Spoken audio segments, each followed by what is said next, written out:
President Lee Jae-myung kicks off a series of briefings by government ministries and agencies. First topic of choice, the economy. What the economic officials had to say, we have the latest and break it down. The National Assembly's December session opens with yet another marathon filibuster, as the main opposition People Power Party blocks amendments to the Criminal Procedure Act in protest of the main opposition's judicial reform push. The U.S. Federal Reserve has cut its benchmark interest rate by 0.25 percentage points, bringing the rate to its lowest level in more than 3 years. This marks the third consecutive cut since September, narrowing the interest rate gap with South Korea to 1.25 percentage points amid a split decision by the FOMC. Good evening. Welcome to Newscenter. It's been 6 months since the Lee Jae-myung administration took office, and today the president partook in the first briefing of government operations, starting with the Ministry of Economy and Finance. First, our Park Jun-an starts us off with the report. The economy was chosen by President Lee Jae-myung as his first topic to be briefed on in the first round of ministerial briefings started by his administration. But before going into the details, Lee opened the meeting by emphasizing the importance of public service above all. 정말 운명적으로 중요한 지점이잖아요. 지금 대한민국이 그런 분수령 또는 분기점에 서 있는 것 같습니다. 우리 공직자 여러분들의 이 나라의 미래도 달려 있고 여러분 다음 세대들의 삶도 달려 있다. 이렇게 생각하고 책임감을 가지고 열심히 해 주실 것으로 확실히 믿습니다. Following President Lee's opening speech, the Ministry of Economy and Finance started the session, evaluating the government's economic achievements over the past 6 months and how the ministry would move forward to bring meaningful changes next year. The administration has pushed forward key economic measures, including emergency response efforts, a swift supplementary budget, a new growth strategy, tariff agreements, tax system normalization, and the timely passage of the 2026 budget. As a result, growth reached a 15-quarter high, and the KOSPI surpassed 4,000 points, with broader signs of recovery across the economy. However, the finance minister did mention some hardships lying ahead. For example, South Korea's economy faces multiple challenges, including a decline in potential growth rate, polarization, and latent risks in the foreign exchange and real estate markets. The government has announced it will proactively pursue key tasks, including making 2026 the first year of a major leap forward. Starting from Thursday, President Lee will also receive work reports covering 228 public institutions and related organizations, including 19 ministries, 5 agencies, 18 commissions, and 7 committees. Park Jun-an, Arirang News. So now let's dig deeper into what was discussed at this briefing. We have our Park Jun-an here in the studio with us to give us more. Welcome. Good to be here. So Jun-an, we saw the Deputy Prime Minister just now from your report analyzing the current economic situation and sort of laying out potential hurdles for the nation going forward. Was there any specific growth goal that he was giving to the president during the briefing? So sure, Doyeon. So beyond the economic achievements that Finance Minister Koo Yoon-chul noted, which were a strong economic rebound, an all-time high domestic stock index, and improved business sentiment, Koo actually proposed a plan to expand the country's growth rate to a minimum of 1.8% in 2026. Let's take a listen to what Koo had to say about this. Even the 1.3% growth in the third quarter already puts us close to 1.8%. For next year, we are aiming for 1.8% and more, exceeding the potential growth rate. To lift the potential growth rate, we need to advance technology development, improve labor productivity, and increase investment. Right, so from today's briefing, though, there was something that the public took notice. It was the Sovereign Wealth Fund. It was mentioned during the briefing and as well as the ministry's own press briefing afterwards. What is this, and could you tell us more about it? Yeah. Sure, Doyeon. So a sovereign wealth fund refers to a state fund that manages and invests for certain purposes. During the briefing, Minister Koo said there will be 1,300 trillion Korean won allocated to the fund. This amounts to roughly $882 billion to expand public housing and support the growth of strategic industries, including artificial intelligence and renewable energy. Let's take a listen. The government plans to actively manage its 1,300 trillion won in state properties to maximize their value, systematically manage national debt to reduce interest costs, and build an innovative procurement ecosystem to strengthen national wealth. It will also pursue the creation of a Korean sovereign wealth fund to accumulate and grow national assets for future generations. Specifically, the government is eyeing support for key strategic industries. This includes AI infrastructure and chip production, among others that companies require investment for to compete with other nations. For example, building data centers requires a massive amount of money. Right, Junan. Now, this briefing was broadcast live, so we're talking about, key officials and the president having a conversation about the policy, in front of the whole nation. Is there anything that took your attention? That is correct. So, Toyon, what caught my attention was President Lee asking his Deputy Prime Minister for Finance how the government should shape next year's monetary spending. So, to tighten spending or to continue using government funds as an economic driver. Such a crucial conversation is usually done behind closed doors, but the Deputy Prime Minister proceeded to answer. Let's take a look at that moment. 내년에도 올해 정도 규모로 확장 재정 정책을 해야 됩니까? 아니면 내년에는 조금 완화된 상태도 괜찮습니까? If growth improves and revenue conditions get better, we can still take an expansionary approach while reducing government bond issuance. That would help lower the deficit and at the same time allow us to direct spending where it is needed, including areas like ultra-innovation-driven growth and AI investment. This kind of showed the public what to expect from the government in terms of fiscal policy going forward. All right, Junan, thanks for the insightful coverage. Always a pleasure, Doyan.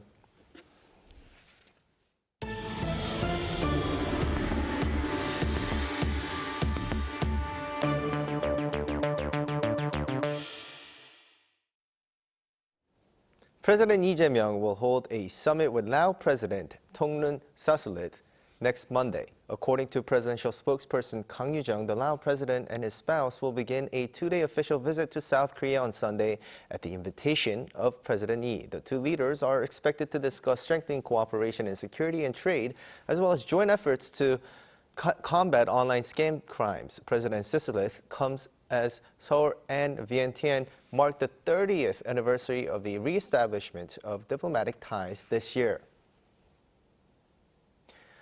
Now, another filibuster is underway at the National Assembly with the start of the December extraordinary session, this time over non-contentious legislation as the main opposition party seeks to protest against judicial reform plans backed by the ruling party. Our Moon Hae-ryun has the details. Proceedings for the December session opened with yet another marathon filibuster as lawmakers clashed over judicial reform and the handling of routine bills. Thursday's plenary session began with a long-delayed vote on the Fair Transactions in Franchise Business Act, postponed earlier when the Assembly adjourned mid-filibuster. After its passage, lawmakers moved on to the rest of the agenda. The People Power Party then launched a new filibuster, beginning with amendments to the Criminal Procedure Act, which includes provisions for expanded access to lower court rulings. PPP floor leader Song Won-seok reaffirmed the party's plan to filibuster in protest of the Democratic Party's judicial reform push.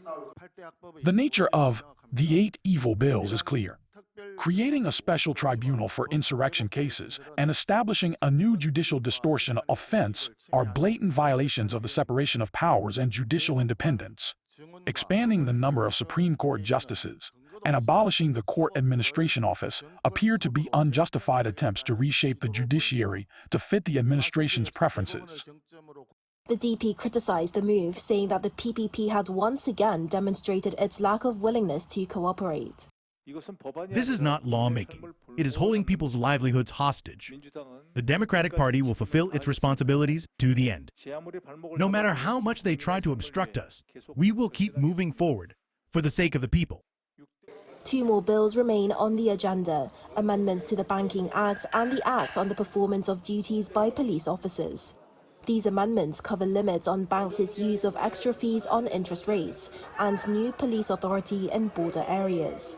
Under National Assembly rules, a filibuster can only be terminated after 24 hours have elapsed and at least 3/5 of lawmakers vote in favor.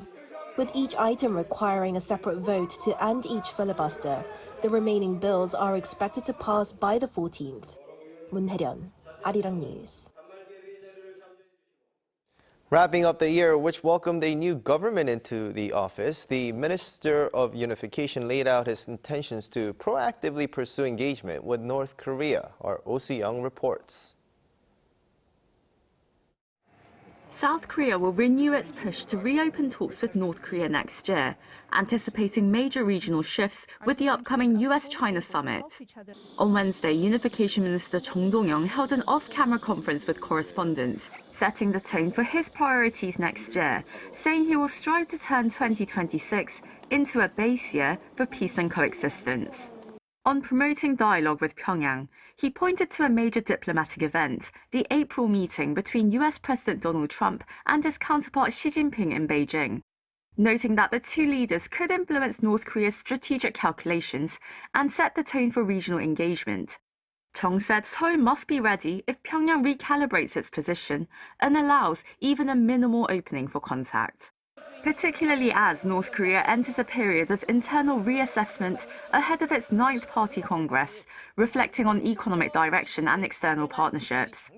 Minister Chung said the South must be proactive in the coming months, not wait for external momentum. According to Chung, this includes lowering confrontation, restoring basic trust, and signaling a clear policy direction based on peaceful coexistence, not the North's subjugation. Chung said revising military posture and lowering confrontation are part of that. He pointed to past cases, noting that the suspension of team spirit in the early 1990s and the delay of South Korea-US combined exercises in 2018 contributed to diplomatic openings. He noted here that military drills are a means, not the purpose. On dealing with North Korea's nuclear program, Chung said the most urgent task is slowing further expansion. He listed 3 immediate priorities: stopping the Yeonbyung reactor, halting the increase in North Korea's warhead stockpile, and freezing uranium enrichment. However, the minister rejected arguments for stronger sanctions or pressure, saying North Korea's nuclear and missile advances have historically accelerated during periods of isolation. Seeking international cooperation on promoting peace on the peninsula, Chung added that Seoul is also widening its diplomatic network, including asking the European Union to consider appointing a special envoy for the Korean peninsula. Oh Soo-young, Arirang News. A senior South Korean diplomat says she will urge the United States to move quickly on a new agreement that would allow Korea to enrich uranium and reprocess spent nuclear fuel for peaceful purposes. Second Vice Foreign Minister Kim Ji-na made the comments as she arrived in Washington on Wednesday for the 10th Senior Economic Dialogue with the U.S. Undersecretary of State for Economic Affairs, Jacob Helberg. Kim said that since both sides have already reached an understanding on enrichment and reprocessing, she will push for the agreement to be implemented without delay. Last month, the Trump administration signaled support for a process that could lead to South Korea's civil uranium enrichment and spent fuel reprocessing. South Korea is currently barred from both activities under its nuclear cooperation pact with the U.S. The U.S. House of Representatives has passed the annual defense policy bill for the fiscal year of 2026, and included in the bill are measures that push back against the Department of Defense, including restricting the Trump administration from unilaterally reducing the size of U.S. forces in Korea below the current level. Our Ian Jin has the details. The U.S. House of Representatives voted to pass a $901 billion defense policy bill on Wednesday for the next fiscal year. The bill's passage on a 312 to 112 vote comes at a time of increasing friction between the Republican-controlled Congress and President Donald Trump's administration over the management of the military. While much of the over 3,000-page bill aligns with President Trump's national security agenda, the U.S. National Defense Authorization Act, or NDAA, reportedly stipulates that the authorized budget may not be used to unilaterally reduce the number of U.S. troops stationed in South Korea below the current level of 28,500. This is the first time in 5 years since the first Trump administration for this measure to reappear in the annual bill. The bill also specifically states that funds allocated under the act may not be used to complete the transfer of wartime operational control from the United States to South Korea in a manner that deviates from the mutually agreed upon plan. Overall, the NDAA calls for a 3.8% pay raise for many military members, as well as housing and facility improvements on military bases.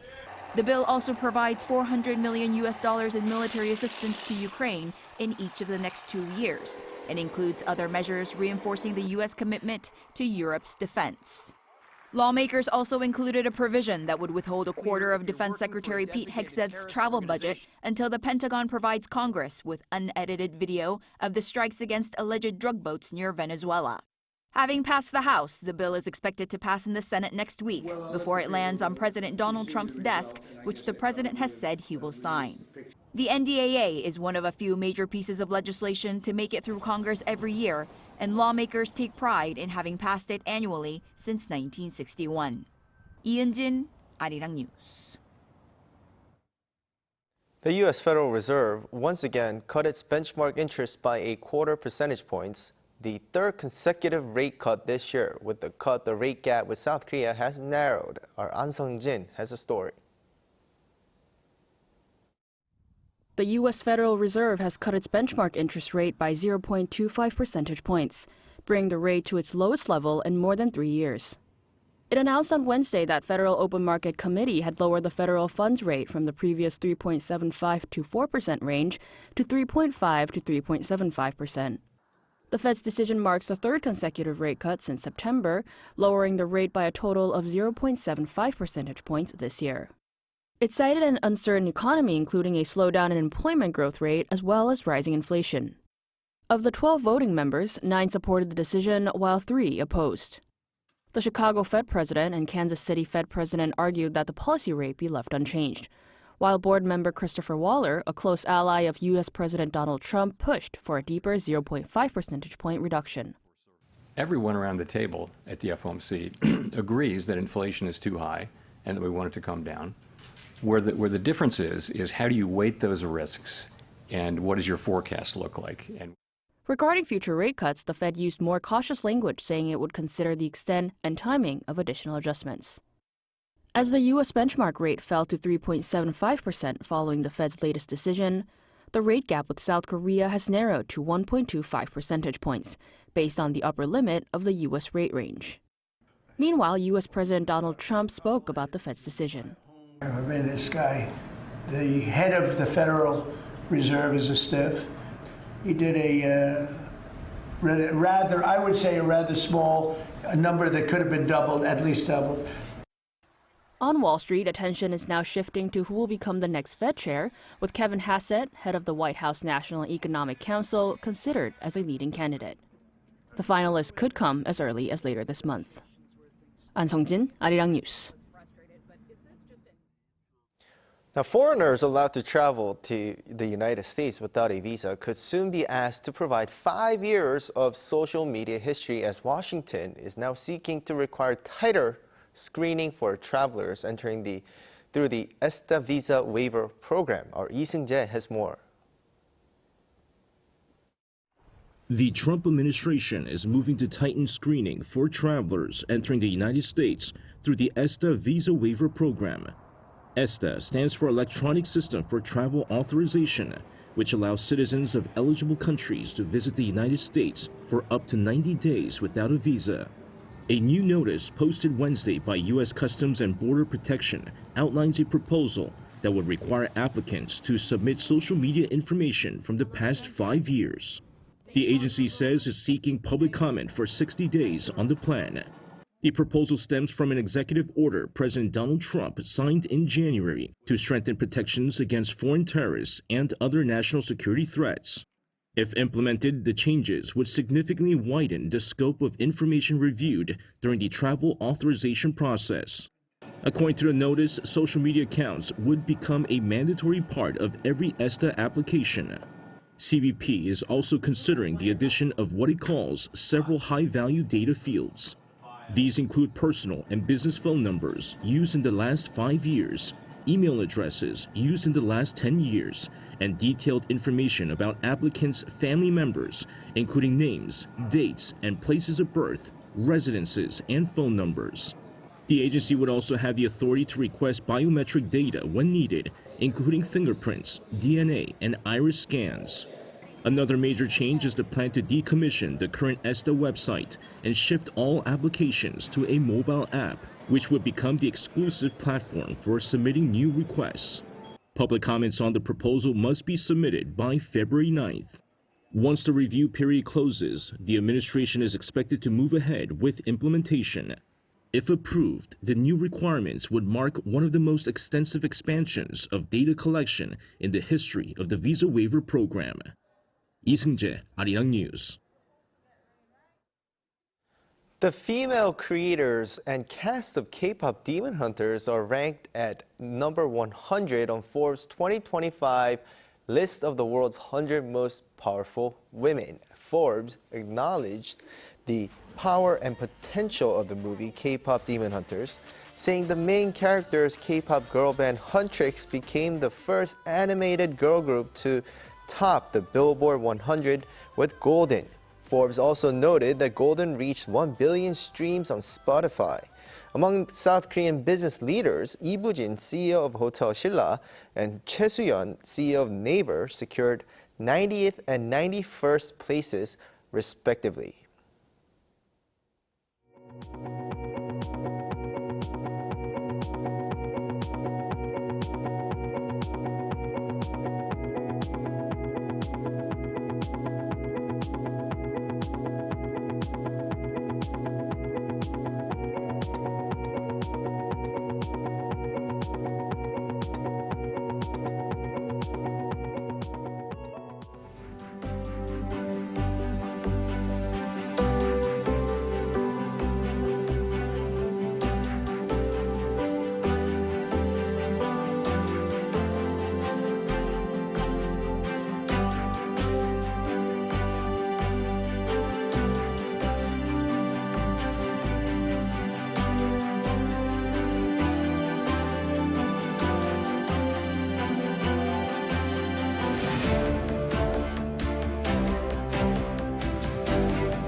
From tonight into tomorrow morning, the mountainous areas of Gangwon-do province and the east coast will see heavy snow of 1 to 3 centimeters per hour.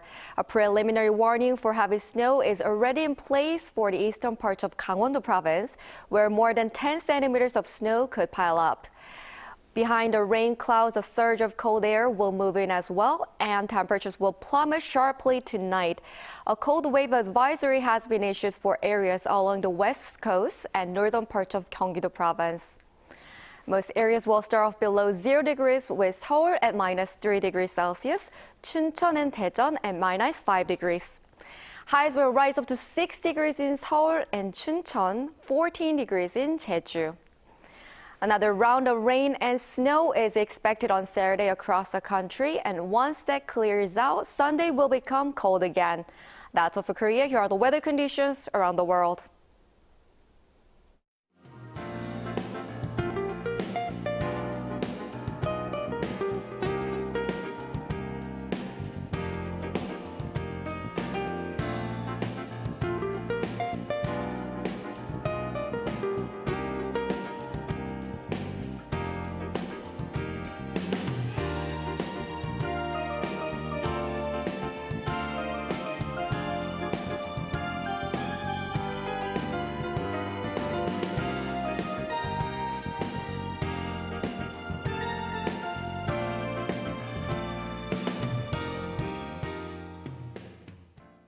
That is all we have for tonight. I'm Kim Do-yeon from all of us here at Arirang. Thanks for watching and good night.